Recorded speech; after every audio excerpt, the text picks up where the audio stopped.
ಇನ್ನು ಡಿಕೆ ಸುರೇಶ್ ಹೆಸರನ್ನ ಬಳಸಿ ಐಶ್ವರ್ಯ ಗೌಡ ವಂಚನೆ ಪ್ರಕರಣಕ್ಕೆ ಸಂಬಂಧಪಟ್ಟ ಹಾಗೆ ಇಡಿ ಅಧಿಕಾರಿಗಳಿಂದ ಮಾಜಿ ಸಂಸದ ಡಿಕೆ ಸುರೇಶ್ ಅವರ ವಿಚಾರಣೆ ಇವತ್ತು ನಡೆದಿದೆ.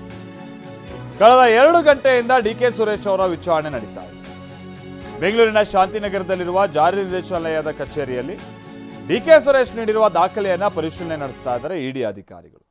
ವಿಷಯ ಇಲ್ಲೇನು ಅಂತ ಅಂದ್ರೆ ಐಶ್ವರ್ಯ ಅನ್ನುವಂಥ ಮಹಿಳೆ ಡಿಕೆ ಸುರೇಶ್ ಅವರ ಸಹೋದರಿ ಅಂತ ಹೇಳ್ಕೊಂಡು ಬಹಳ ಮಂದಿಗೆ ವಂಚಿಸಿದ್ದಾರೆ ಅನ್ನುವಂಥದ್ದು ಆರೋಪ. ಅದಕ್ಕೆ ತಕ್ಕ ಹಾಗೆ ಈ ಸಿನಿಮಾದವರನ್ನೆಲ್ಲ ಬಳಸ್ಕೊಂಡು ಡಿಕೆ ಸುರೇಶ್ ಅವರ ವಾಯ್ಸನ್ನು ಮಿಮಿಕ್ರಿ ಮಾಡಿಕೊಂಡು ಫೋನ್ನಲ್ಲಿ ಕಾನ್ವರ್ಸೇಷನ್ ಮಾಡಿರುವಂಥದ್ದೆಲ್ಲವೂ ಕೂಡ ಗೊತ್ತಾಗಿರೋ ಸಂಗತಿ.